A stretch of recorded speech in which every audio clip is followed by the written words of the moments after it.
नमस्ते दोस्तों, कुहू की रसोई में मैं सरिता आप सभी का बहुत-बहुत स्वागत करती हूँ। दोस्तों, रुकिए रुकिए, क्या आप भी वही रोज-रोज का बोरिंग नाश्ता खाकर पक चुके हैं? तो आज कुछ धमाकेदार बनाते हैं।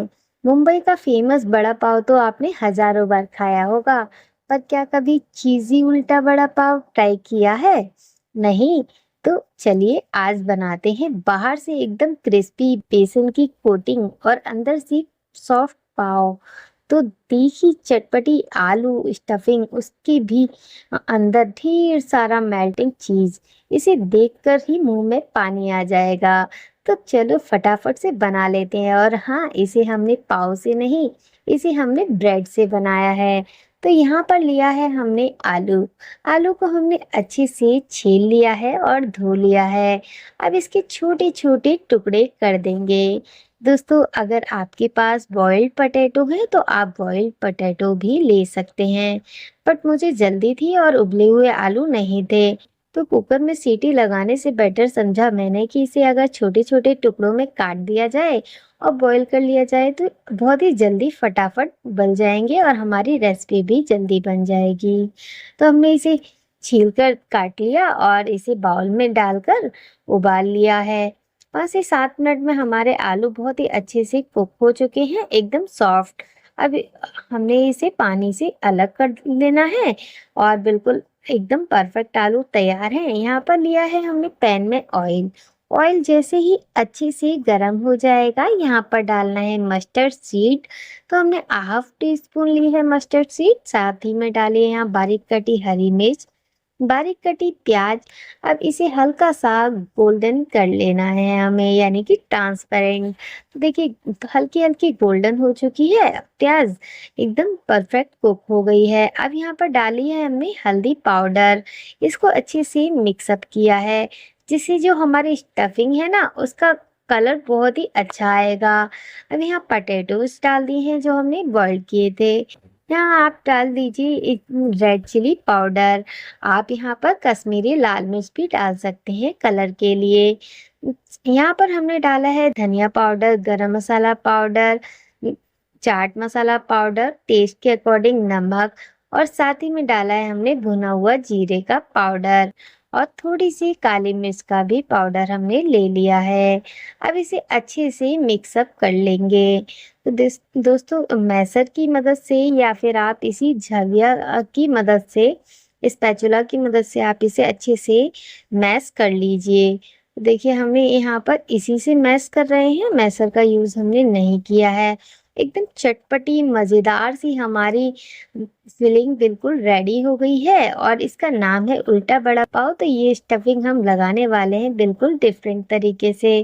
तो देखिए, स्टफिंग बिल्कुल रेडी है। गैस की फ्लेम को हमने बंद कर दिया है और स्टफिंग को निकाल लेंगे किसी प्लेट के अंदर।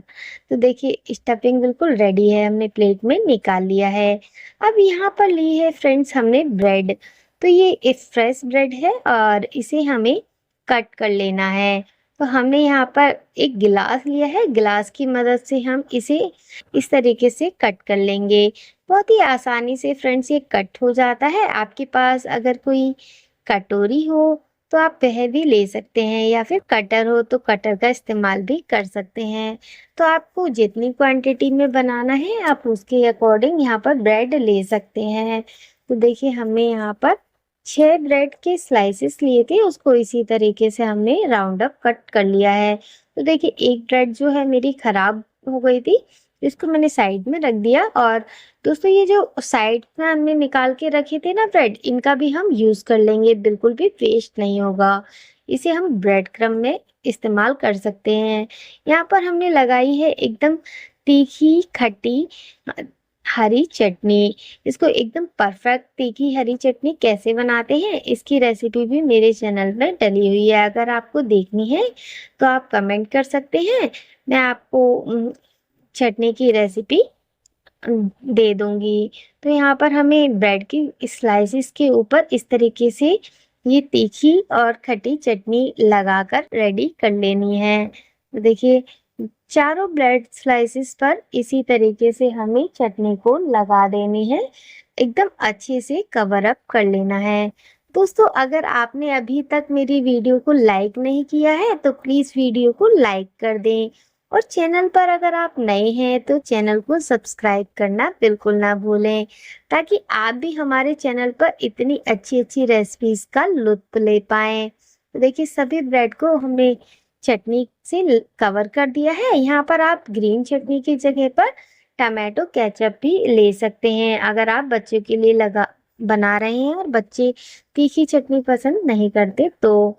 यहाँ पर हमने ये मोज़रेला चीज़ को ग्रेट करके ले लिया है और इसको रख दिया है और दूसरे ब्रेड स्लाइसेस से कवर कर देंगे। तो देखिए, एकदम परफेक्ट हमारा जो बड़ा पाव है वो बिल्कुल रेडी हो गया है, जिसे हमने ब्रेड से बनाया है।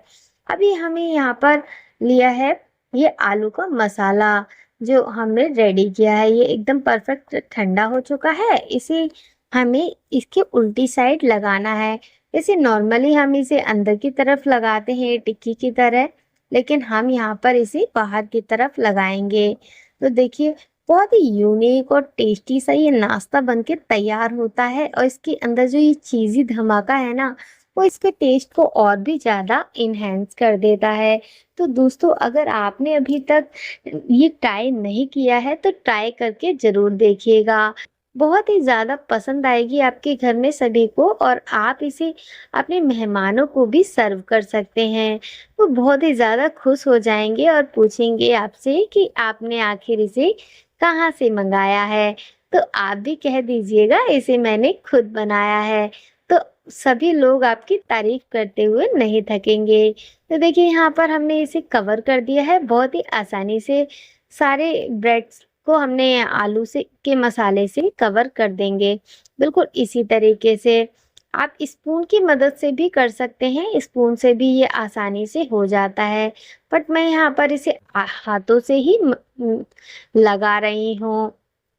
दोस्तों, आप मेरी रेसिपीज़ को कहाँ से देख रहे हैं? प्लीज़ कमेंट करके ज़रूर बताइएगा। मुझे जानकर बहुत ही ज़्यादा खुशी होगी। और आपको हमारी रेसिपीज़ कैसी लगती हैं? अगर आपको हमारी आज की रेसिपी दोस्तों पसंद आ रही है तो प्लीज़ अपने दोस्तों के साथ शेयर करना बिल्कुल भी मत भूलिएगा। और दोस्तों, अगर आपको पसंद नहीं आ रही तो आप डिसलाइक भी कर सकते हैं। लेकिन मुझे पता है कि आपको भी बहुत ही ज़्यादा पसंद आ रही है और आपके मुँह में भी पानी आ रहा है। दोस्तों, आए भी क्यों ना, ये रेसिपी होती ही इतनी टेस्टी है। आप अगर इसे बच्चों को बनाकर खिलाएँगे ना तो बच्चे बहुत ही ज़्यादा पसंद करने वाले हैं इस रेसिपी को। बहुत ही टेस्टी सी ये रेसिपी बनकर तैयार होती है। यहाँ सभी उल्टा बड़ा पाव रेडी कर लिए हैं। बेसन में हमने डाला है थोड़ी-सी अजवाइन और टेस्ट के अकॉर्डिंग नमक और फ्रेश हरा धनिया जो हमने बारीक कट करके रखा हुआ था। अब यहाँ पर पानी ऐड कर लेंगे।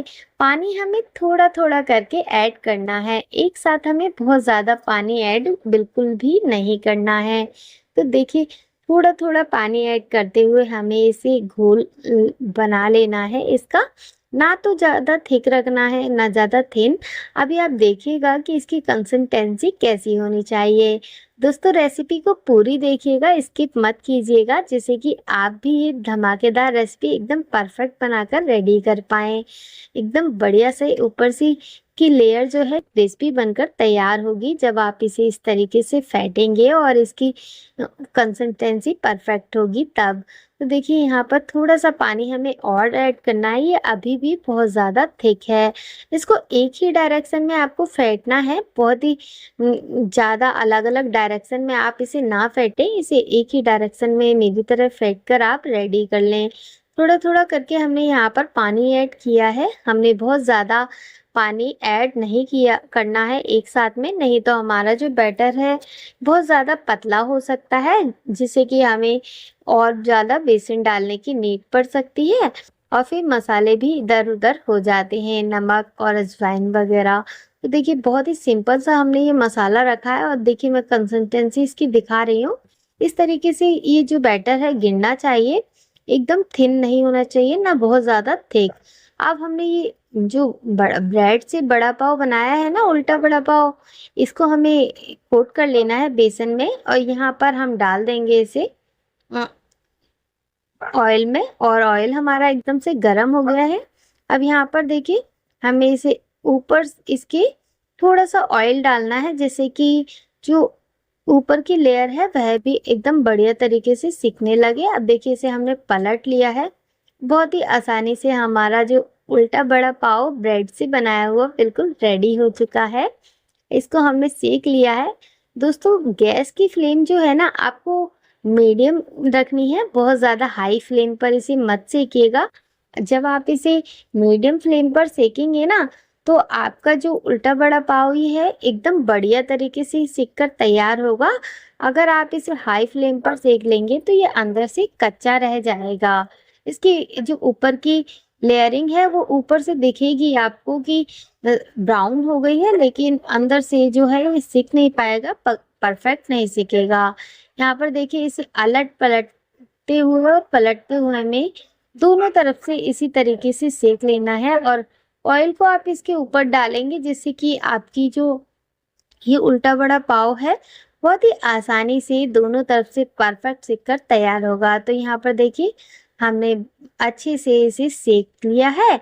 अब इसे हम निकाल लेंगे। तो देखिए एकदम परफेक्ट उल्टा बड़ा पाव बनकर रेडी हो चुका है। इसे आप पाव के साथ भी बना सकते हैं, बट मैंने इसे ब्रेड के साथ बनाया है। दोस्तों बहुत ही आसानी से हमने ये रेसिपी बनाकर तैयार कर ली, और साथ ही में ये गुड़ और इमली वाली चटनी भी हमने यहाँ पर सर्व की है। और जो बेसन बचा था ना, उसके हमने ये क्रिस्पी से पकोड़े बना दिए हैं, बिल्कुल छोटे छोटे, जो खाने में बहुत ही ज़्यादा टेस्टी लगते हैं। तो दोस्तों आपको कैसी लगी हमारी आज की ये उल्टा बड़ा पाव की रेसिपी, प्लीज़ कमेंट में ज़रूर बताइएगा। और पसंद आए तो रेसिपी को दोस्तों के साथ झटपट से शेयर भी कर दीजिएगा। देखिए मैं आपको पास से दिखा रही हूँ। जो बचा हुआ बेसन था ना, मैंने कहा उसको वेस्ट करने से बढ़िया है हम यहाँ पर इसके पकौड़े सेक देते हैं। तो हमने इसकी छोटी छोटी पकौड़ियाँ सेक दी हैं, जो बच्चे बड़े ही चाव से खाते हैं। यहाँ पर हमने इसे मीठी चटनी के साथ सर्व किया है, क्योंकि तीखी चटनी हमने इसे अंदर ही लगा लिया है। आप चाहें तो इसे ऐसे भी खा सकते हैं, बहुत ही परफेक्ट लगता है। अब देखिए मैं इसका टेक्सचर आपको अंदर से काट कर दिखा रही हूँ कि कितना आसानी से और बहुत ही परफेक्ट एकदम चीज़ी उल्टा बड़ा पाव बनकर रेडी हो जाएगा। इसे हमने कट कर लिया है। अब देखिए इसकी अंदर की लुकिंग कितना चीज़ी और ऊपर से एकदम क्रिस्पी, अंदर से सॉफ्ट चीज़ से भरा हुआ हमारा उल्टा बड़ा पाव रेडी हो चुका है। अब इसे आप लाल चटनी के साथ खाइए, इस गुड़ और इमली वाली, या फिर आप इसे ऐसे ही इंजॉय कीजिए। ये आपकी मर्जी है कि आप इसे कैसे खाना चाहें। तो दोस्तों आज की रेसिपी आपको कैसी लगी और आप हमारी रेसिपी को कहाँ से इंजॉय कर रहे हैं, प्लीज़ कमेंट में बताना बिल्कुल ना भूलें। और अगली रेसिपी आपको कौन सी देखनी है ये भी ज़रूर बताइएगा, ताकि मैं आप सभी के लिए वह रेसिपी भी ला पाऊँ। तो दोस्तों फिर मिलते हैं किसी नई रेसिपी के साथ। तब तक के लिए आपसे लेते हैं विदा। राधे राधे।